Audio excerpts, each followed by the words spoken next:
Hi everyone, I'm Jay, and welcome to this two-part tutorial on how to create a custom weapon using the gun handle and the projectile launcher. This tutorial, like I said, is going to be in two parts. The first part covering what the settings on the gun handle and the projectile launcher are for and what each of them mean. And the second part is going to be how you can connect both together in order to create a custom weapon just like this one. Alright, let's get started. Alright, the first thing we're going to want to do now is pull out our makerpen. To do this, open your watch, select backpack, and hit use on makerpen. Great! Now with our makerpen, let's open the menu.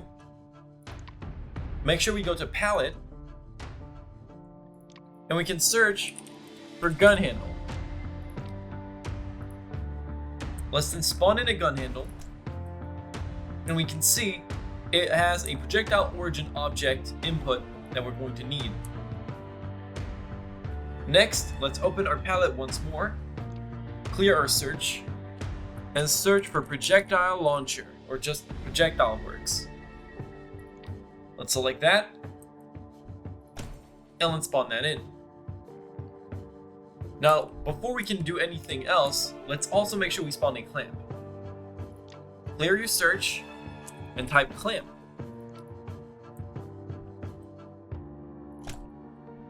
We have the three core items we're going to need for this tutorial and this project. Next, to be sure we can build properly and make sure that the gun handle has no physics, let's open our menu, go to Tools, and select Configure.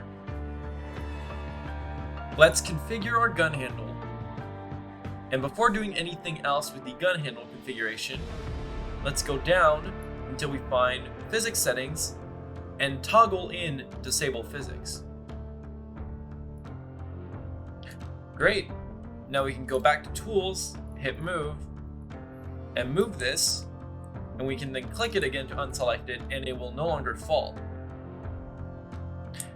Now, let's go ahead and configure our gun handle. We're going to want to change a couple of things. If you close the gun handle tab, just click it once to reopen it, or else just scroll back at the top. We can change the position of the weapon when you'll be on screen mode. My personal favorite is pistol two-handed or rifle two-handed, but hey, depending on the weapon you make, you can change it however you want. For this example, I'm going to be using pistol two-handed. We can change the maximum ammunition within the weapon. So this is the amount of magazine ammo. So for example, if you're making a revolver, usually 6 is around good. For this example, let's change this to 10. Or even, you know what, let's change this to 30. And let's make it a continuous fire weapon. So continuous fire basically means if you hold down the trigger and this is toggled off, it will only fire once. If you have this toggled on and you hold the trigger, or you hold the gun handle down, it will fire fully automatic until you run out of ammo, obviously. If you do have continuous fire on or not, you can also change the rate of fire. This is how fast you can fire the gun handle. 20 is the default, which is very fast, but for this example, let's turn it to 5.5. Reload duration only works on screen mode right now. You can handcraft your own version in VR, but we do plan on supporting official VR reloading before releasing the gun handle out of beta. So until then, just look at it as a screen mode exclusive thing for now, and if reloading came out for VR officially, then this applies to both VR and screens. You can then change the duration of how long a reload would take. So for example, I'm going to do a 0.7 second reload. Next category is aim down sights. You can decide to disable aim down sights on your weapon or keep it enabled. For this example, I will keep it enabled. The crosshair can also be enabled or disabled, and by default it is enabled. The crosshair is the little 4 lines that you'll see on your screen in the middle of your UI, your HUD, that lets you aim better when holding weapons. The zoom is for when you're aiming down the sights. How much zoom multiplier do you want to apply for when you're going to be aiming down sights. So the default is 1.5 and it is pretty good on its own. So I'm going to keep it as this. But if you wanted to make like a very zoomed in sniper rifle, for example, 25 is going to be the max that you'll want to go for. For the crosshair, you can actually change which ticks are enabled. You could toggle off the left and right and only have top and bottom. You could do the opposite. You can only have the bottom one enabled if you want. It's up to you to customize all the ticks that you want enabled or not. The spread values are essentially how spread apart the ticks are going to be. So the default is 0.025, which usually I would say don't really touch this. You know, that's up to you. That's a personal preference.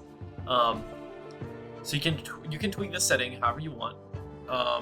For my example, I'm going to make it slightly lower. And then we have these five values, I should say, called scalars. And now to explain what they mean, if you've played any FPS games before, you're going to know that when you walk while holding a weapon, your crosshair kind of expands, right? Kind of zooms in, or zooms out, sorry, just expands for the spread. And so that's what scalar signifies. So a scalar means when you're walking, the default spread will increase by this value, so by 2.5 in this case. And you can change all of these values. So when you sprint, it will increase by 3. When you crouch, it's multiplied by this value, which means it would technically decrease it because it's a value that is lower than 1. Same thing for when you go prone. And when you aim down the sides, it shrinks even better because you're aiming down the sides. So you can tweak around with these values and make it comfortable for your weapon that you're designing and making. The auto aim section applies to screen platforms mainly right now. More preferably, I believe it's mobile and consoles. I do not think PC screens has auto aim, but you can pretty much play around with this. You can turn on aim friction and set a radius. So what's the radius of a player that needs to be, you know, like in like what's the radius of a player when you're aiming before auto aim would kick in? And so you can tweak that value. If you want your gun to be very accurate, you can turn that down. If you want your gun to be absolutely auto aim assisted, you can turn that up all the way to 10, but I will keep it off for this example. Projectile magnetism just means, hey, if you have auto aim working with you, do you want the projectile to try and slightly change their direction when it's approaching a player to make sure it'll land when you actually were supposed to aim for them? So once again, you can turn that on or off. It is on by default. You can also, if you have roles in your rooms, you can open this setting and you can tweak roles that are going to be used for auto aim. Now these would be default values, but one of the best things about the gun handle chips is that if you spawn one of the chips that is gun handle set target role for auto aim, you can do this locally. So you could have two teams with two roles, team blue with role blue, team red with role red. And if you're on red team, every gun handle you pick up would have the blue team role assigned for this, and not the red team role. And then the opposite would happen if you're on blue team. So all red team role would have it, but no blue team role. So yeah, that requires a little bit more of circuitry, but hey, I believe if you make a role that everyone gets assigned to, so you can make like an auto-assigned role for everyone, you can turn that on for a free-for-all and have everyone get auto-aim. Component visibility is essentially asking, do you want the gun handle to only be seen when it is with circuits enabled? So if I turn this off, or it is off by default, and I drop my makerpen, I can still visibly see the handle. But if I go back to configure, scroll all the way down to the bottom here, and I turn this on, dropping my makerpen to hide circuits turns it invisible. The highlight is still visible though, but the actual handle itself isn't visible, which is great if you're trying to design your own weapon. And like I said before, the physics setting allows you to make the handle float in the air without needing to freeze it, so you can still connect it to gizmos and other items. You can then tweak that back off whenever you're done using connecting your weapon together. The beacon setting is essentially asking if you want the highlight beacon. The highlight beacon is this green beam that you see floating from the weapon. So disabling this hides the beam entirely. And if you enable it, you can see it again. I'm going to be keeping it on as a default for this example. Next, let's look at the projectile launcher and its configurations. So once again, let's open the tools menu and select configure. And let's configure our projectile launcher. Let's scroll all the way back up. Starting with the first category, the projectile. So you can choose the type of your projectile. We have 3 different types you can choose from at the moment. Paintball, which is used from paintball weapons. Laser, which is used in laser tag and jumbotron, the laser weapons. And cork, which is a new type, but also commonly used by the flintlock and the blunderbuss. For this example, I'm going to be choosing cork. You can then change the color of your projectile as a default value. For this example, I'm going to make it blue. If we scroll down, you can change the count. So the count is not to be confused with other settings. The count essentially allows you to turn your weapon into a shotgun of some sort. The default is 1, and essentially means that every time you fire the projectile launcher, 1 bullet will come out, 1 projectile comes out of it. If you turn that up to, let's say, 8, then every time I fire, 8 corks are going to fly out with the spread value that I'll be assigning later here. For the example, I'm going to keep it down to 1 because I'm trying to make a fully auto assault cork weapon. Next, we have the speed value. The speed is how fast your projectile will be fired. The default is 75, which means it acts as an actual projectile rather than a hit scan. But if you wanted to make some sort of hit scan weapon, you can crank that all the way up to 1000, which is what I'll be using for this example. The live time signifies how much your projectile will stay in the world space before disappearing. The maximum is 5 seconds and the minimum is 0.1, so you can play around with that value. I personally just keep it to the default being 4 seconds. The spread is what I was mentioning earlier when I talked about the count value. If you have multiple bullets firing at the same time, multiple corks, it will take the spread value and spread those apart somewhat evenly. If you only have 1 projectile though, the spread value is that every time you fire, it will fire in a random direction from the spread angle in degrees. The maximum value is 90 degrees, the minimum being 0, and we're going to be keeping it at, actually we're going to make a little bit of a spread for whenever you fire, so it's got some kind of inconsistency. So we're going to be putting it at 0.33, which is just slightly taking the slider.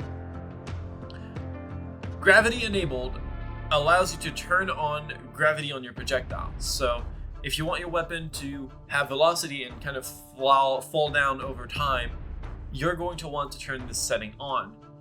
Usually with 1000 speed value, that doesn't really impact much. But if you have a slower kind of projectile and you want to choose to have it, you can definitely do this as well. For this example, I will be turning it on. The damage values are up to you. You can change how much damage your projectile will deal in the head, in the torso, and in the hand. Take note, this is per projectile. So if your count is higher than 1, you have to account that if all of the bullets, all of the projectiles from the count hit a player at once, it's going to multiply that damage per the amount that just hit. So for example, my weapon would have a value of 35 in the head, a value of 18 in the body, and a value of 8 in the hand, because the hand is kind of a weaker aspect. The force setting was recently added and allows you to shoot any physical object with the projectile launcher and apply a force to them.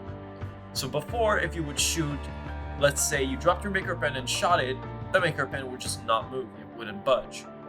Well, now it can by applying force.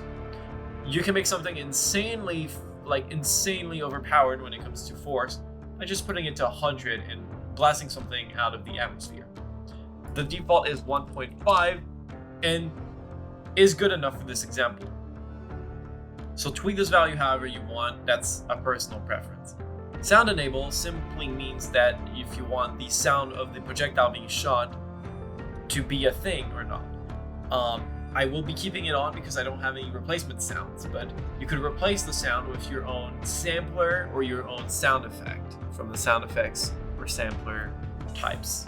Thank you for watching! I can't wait to see what kind of custom weapons you guys make. If you would like to learn more about creation, please be sure to check out the Creative Campus or go to recroom.com/creative to learn all about our creative programs. You can join the official Rec Room Club to connect with creators and learn some awesome new skills. And hey, if you like these videos, please like and subscribe to Everything Rec Room. See you, everyone!